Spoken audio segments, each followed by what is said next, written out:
guys, I'm Kelsey J. I am a photographer, model, content creator, and today we are going to be talking about how I photograph self-portraits. And today's video is actually my first ever sponsored YouTube video, which is such an exciting milestone. Lexar Memory is sponsoring today's video. I have been working with them 4 years now, and I absolutely love their products. I use them every single day, and I actually became a Lexar ambassador this year, which is very exciting. So I am so happy that they are my first ever sponsored YouTube video. So thank you, Lexar, for making this happen. So self-portraits have been a really big part of my career because in my photography and my work, I like to combine my past modeling experience with my photography skills to create work that is uniquely my own and no one else could replicate them. And I love modeling and I love being on camera. I'm a camera ham, let's be real. So it made sense to be able to do both. But how do I photograph that? Where I'm at now in my career, a lot of times I can actually hire photo assistants to help me with photo shoots and get those shots.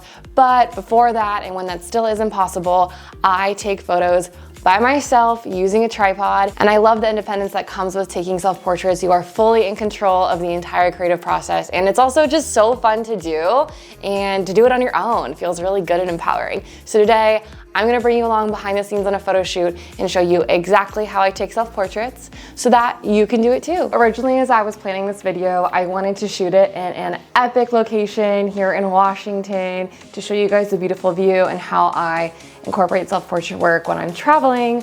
But first I got sick and I had to delay filming this video, and then the wildfire smoke came on into Washington, and Seattle is looking pretty grim out there. But I am a firm believer that your creativity and taking creative photos really shouldn't be dictated by your environment or where you're at. So we're gonna film this video just in my apartment. I wanted to challenge myself to think of a creative concept I could shoot here for portraits with just stuff I already own in my apartment. And the final idea I came up with is glitter portraits. So originally at the beginning of summer for festival season, I had gotten a bunch of like human safe and animal safe glitter products. Also, glitter can be a bit bad for the environment, so you want to be careful with this stuff. But I got this vegan safe stuff that's like more like body glitter gel. So I have these I'm gonna use. I'm gonna put it all over my face, my body, my hair. I'm gonna douse myself in this stuff. I am going to glitterify myself, and then we're gonna take photos in here and I'm gonna show you how it goes. Hopefully I don't get glitter all over my apartment. But I think it's gonna be fun. I'm gonna go get glitterified, glitter bomb in here, and I'll be right back. Oh my God. Ooh, ooh, ooh, ooh. Okay, so I just spent an hour putting glitter on myself. The lips were a last minute decision. I think it'll look good in a photo. We are glitterified. That took way too long to do this. The gel's a little oily, so it's kind of like a wet look in my hair now, but we're going with it. We are just gonna be shooting right over here. We are shooting on Lexar's 512 gigabytes. That is huge. Professional silver SD card. I just realized that the silver matches this silver, so we are on theme today. It's great for shooting 4K video. So I've been using it actually a lot for YouTube, but it is also awesome for photo shoots like this. We're gonna talk about 3 different ways that you can shoot self-portraits. Way number 1, which is my favorite way that I shoot most of my self-portraits on, is using the interval timer. So you're gonna go into your menu. I'm gonna go to 7, interval timer, enable. Now you can decide how soon it takes another photo and how many shots it's going to take. Number of shots, I want it to be a ton. Let's start with 60. So now the interval timer is on the camera, and now I can go set up my shot. So now when I start taking the photos and press the shutter, it's just gonna keep firing. I'm also gonna pull this out and tap to focus where I am. Let's see. So if I'm here, I have it on like a center focus point, and with usually face tracking, you can turn on subject tracking, and I have it on my face. Then I'm going to start the camera. And now we're going, we're doing a timer. So I'm gonna pose.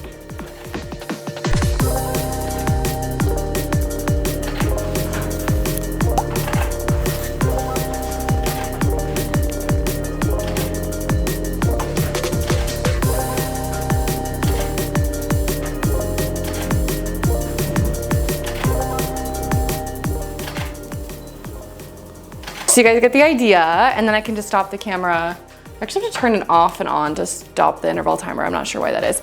But then I can check the photos, review the images, and then I will see little fixes or little changes I want to do, and then I'll go from there, and I will keep this process going until I get the perfect shot. Interval timer is actually my favorite way to take self-portraits. I find it to be the easiest to get in a flow and continuously move and pose. That's why I like to have only a 2-second interval between shots so that I'm not awkwardly waiting and not knowing when the next frame is going to happen. Also, if you don't have a professional camera and you're just shooting on your phone, there is an interval timing setting in your phone. So if you have a little phone tripod or even just can set it up on something, a bookshelf, something like that, you can do the exact same interval timer that I just did with your iPhone. So totally fine, whatever you're working with, we can make it work. But if you want a different option, I also use the Canon Connect app on your phone. Through this app, I can connect my camera to Bluetooth, and then I can actually control it through my phone.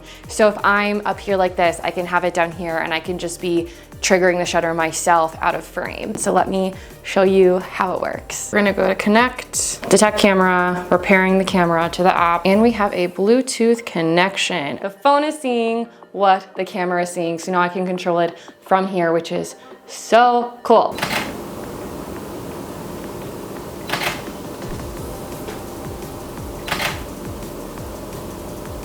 I think you guys get the idea of that is your second option for taking self-portraits using the Canon Connect app if you have a Canon. The third thing you can do to shoot self-portraits is use a remote shutter or a wireless shutter. That works really similarly to the app, but it is like a remote control, and you can use that from when you're far away from your camera to trigger the images. Because I have these two other options I like, I no longer have a remote, but if you need another option and you shoot something different than I do, you can use a wireless shutter or a remote shutter. Search for those online and you can use that too. I will say they get a little pricey, like over $100 if you want a quality one that's not gonna break on you and that has a wider range, meaning you can be further away from the camera and still use it.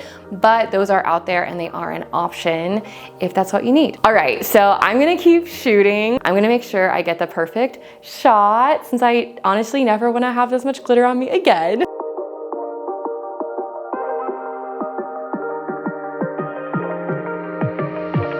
So I switched to an external flash, and you guys, these photos are turning out really, really cool. I think the flash is it. I just love a good flash. Let me show you what they're looking like.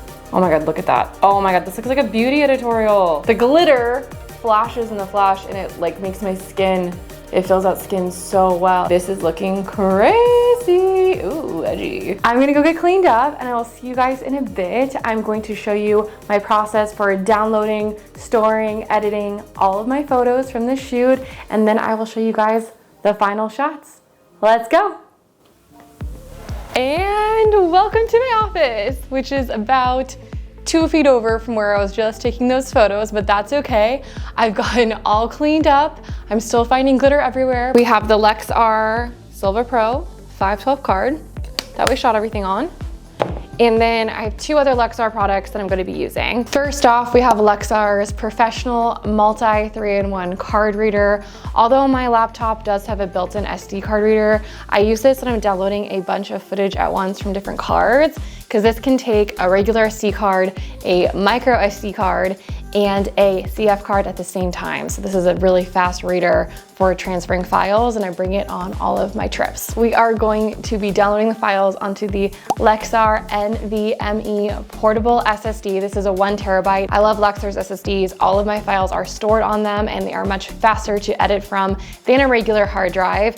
Also, there's been a lot of talk in the town recently that a lot of SSDs have been corrupting on people, but Lexar's haven't. They've never have on me. I trust them with my files, so I would trust them with yours. We're going to download the photos onto my computer. I know a lot of people have like different ways they organize their files, but I go in and I organize my SSD with its own Lightroom catalog, and then I go in by year, and then I have the months, and I go in by month, and then I'll make a new folder.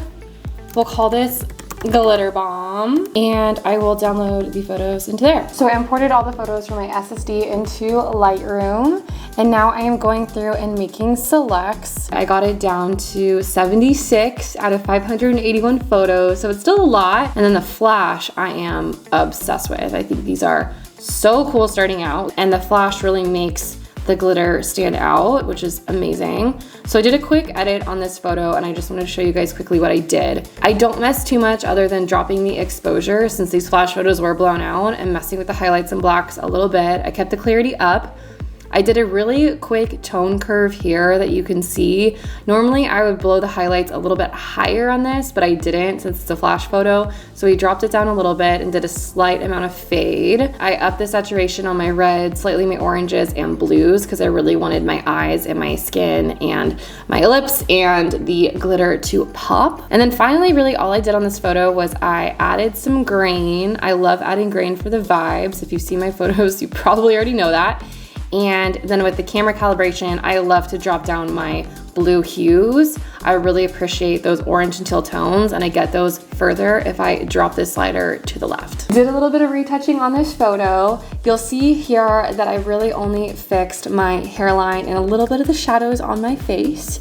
But here is what it looked like before the retouching, and here is it after. It just cleans up everything a little bit, my face and the hair.